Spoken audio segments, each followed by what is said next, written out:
నమస్తే, this is Murthy from Murudeshwar. సరిగ్గా బెంగళూరుకి ఒక 450 కిలోమీటర్ల దూరం ఉన్నానండి. ఇప్పుడు మురుదేశ్వర్లో ఆ గోపురం సంగతి, స్టాచ్యూ సంగతి అందరికి తెలిసిందే. ఇప్పుడు ఆ మహా స్టాచ్యూ కింద రావణాసుడి యొక్క విద్య వృత్తాంతాన్ని తెలియజేస్తూ ఒక చిన్న ఎగ్జిబిషన్ ఉంది. ఆ ఎగ్జిబిషన్లో ఉన్నాను నేను. మర్చిపోకుండా ఎట్టి పరిస్థితుల్లోనూ వచ్చినట్టు మాత్రం ఆ ఎగ్జిబిషన్ తిలకించడానికి ప్రయత్నం చేయండి. టైం లేదు కదా అని చెప్పి వెళ్ళిపోద్దు. కానీ మీకు తెలిసి ఉంటే ఇది రావణాసుడి యొక్క గొప్పతనం గురించి మీకు ప్రత్యేకించి చెప్పనవసరం లేదు. కాకపోతే ఇక్కడ మరీ అందరికీ అర్థమయ్యే రీతిలో చాలా అద్భుతంగా ప్రతిష్ఠించారండి. అంటే ముల్లోకాల్లోనూ రావణాసుడు అంత భక్తుడు లేడు, అంత రావణాసుడు పోటీ పడ్డ బలవంతుడు లేడు, అంత ప్రజ్ఞాశాలి విజ్ఞానవంతుడు మరొకరు ఎవరూ లేరండి. అంత అద్భుతమైన రావణాసుడిని ఒక విలన్గా చిత్రీకరించారు దీంట్లో. కాకపోతే ఆయనకున్న ఒకే ఒక వ్యసనం, స్త్రీలోరుడు. అంటే స్త్రీలోరుడు కూడా కాదు, అంటే ఒకే ఒక స్త్రీ, అది కూడా మన సీతమ్మ తల్లిని చెరబట్టాడు. దాని ద్వారా ఆయన విలన్గా చిత్రీకరించడం జరిగింది. కాకపోతే ఆయనకున్న బలం కానీ, ఆయనకున్న భక్తి కానీ, ఇంకా ఏదైనా సరే ఆయనకున్న తెలివితేటలు కానీ, రావణ బ్రహ్మ అంటారు, బ్రహ్మకు మించిన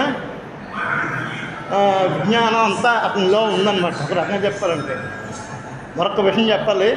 రావణాసుడి యొక్క భక్తి ఏపాటిదో, శివుడి కోసం మహాతపస్సు చేస్తుంటాడు కదా, ఆత్మలింగం కోసం అవసరమైతే తన శిరస్సులు, అంటే రావణాసుడి 10 తలకాయలు ఉంటాయి, ఇవి గమనించారు కదా.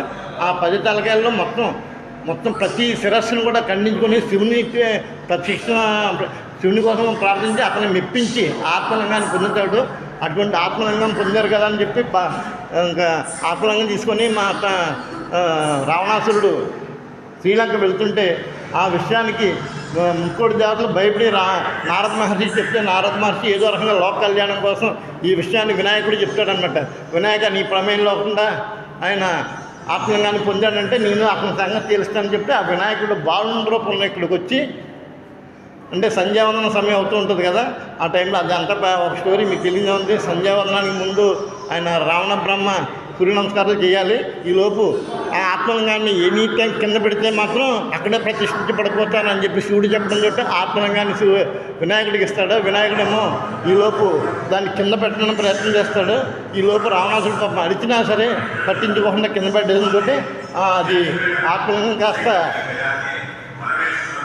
అక్కడే ప్రతిష్ఠించబడుతుంది. ఆ రూపంగా రావణాసుడు ఇక్కడ బాలుని శిక్షించడానికి ప్రయత్నం చేస్తాడు. కానీ అతనికి కింద అంటే కింద పెద్ద లింగంగా ఆవిర్భవిస్తుంటే రావణాసుడు కోపంతో పెట్టించే ప్రయత్నం చేస్తాడు. ఆ ముక్కల కింద ఆయన